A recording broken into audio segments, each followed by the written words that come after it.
Әр қоғамның өзінің бас ауыртар ірі мәселесі болады. Қоғам өркендеп, адам ойы санасы дамыған сайын оған төнер дерт, кесел де ғаламаттай қуаттанып, бой бермес бас асаудай күшейе түсетін түрі бар. Өкініштісі, сол қарап отырсаңыз, осындай ем қонбайтын кеселді, дерттерді адамдар өздері ойлап табады. Нашақорлық бүкіл адамзат баласы үшін аса үрейлі мәселелердің бірі. Қанша ұрпақтың өмірін жалмаған, осынау ажақамен күрес күн санап күшейтпесе де дес бермей отыр. Ең бір сорақысы есірткіге елітіп, есінен айырылғандардың көбісі жастар мен жасөспірімдер. 1990 жылдардан кейін нашақорлықтың алдын алу шаралары ашық түрде барынша пәрменмен жүргізілуде. Ақпарат көздерінің мәліметіне қарағанда, Қазақстанда 500 мыңға жуық нашақор бар көрінеді. Олардың тең жартысы 17 мен 29 арасындағы жастар. Бүгінде Қазақстанда әр жыл сайын есірткіге қатысты 20 мың қылмыс тіркеледі.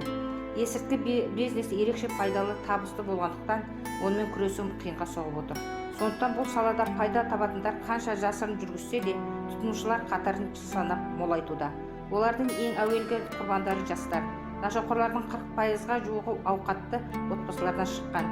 Соған қарағанда бұл әлеуметтік жағдайға да байланысты емес. Кейбір деректерде әр жыл сайын әлемде 50 миллион адам нашақорлық салдарынан жарық дүниемен қоштасатындығы айтылып жүр. Қазақстанға есірткі Ресей мен Ауғанстан, сонымен қатар батыс елдерден тасымалданады.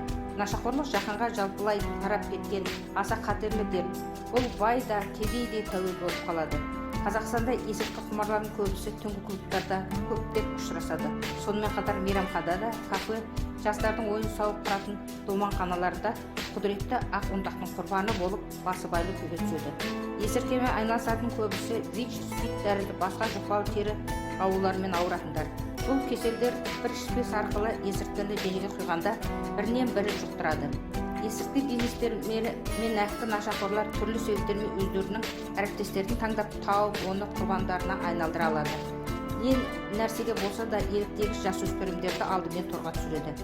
Бір-екі рет сынақ үшін пайдаланып, уды байқамай денесіне жайып алған талай көкөрім жас нашақорлардың қатарына қосылуда.